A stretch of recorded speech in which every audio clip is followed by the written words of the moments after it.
if we can save one life, we have done amazing work. And today we have saved thousands and thousands of lives as a result of this incredible cooperation.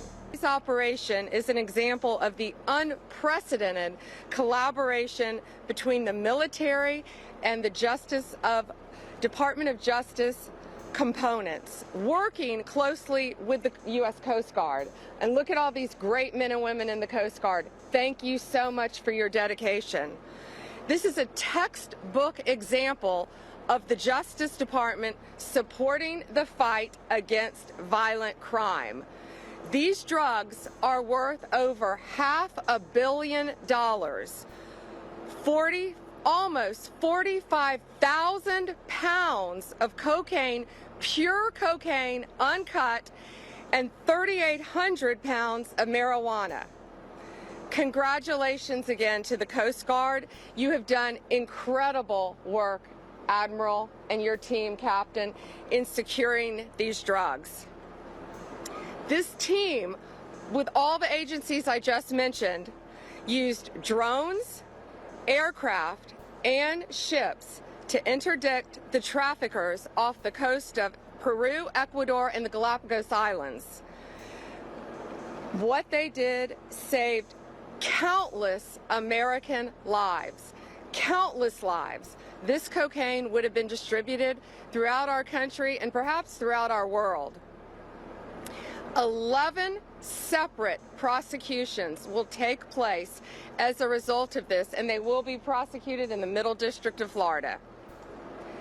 These defendants will be held accountable for bringing this poison into our country.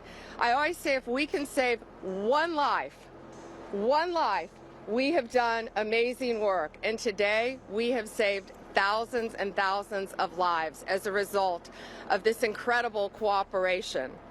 This is what it looks like when the United States whole-of-government approach brings every resource to bear, from the Department of Defense and the United States Coast Guard, from HSI, from FBI, from DEA, and so many others.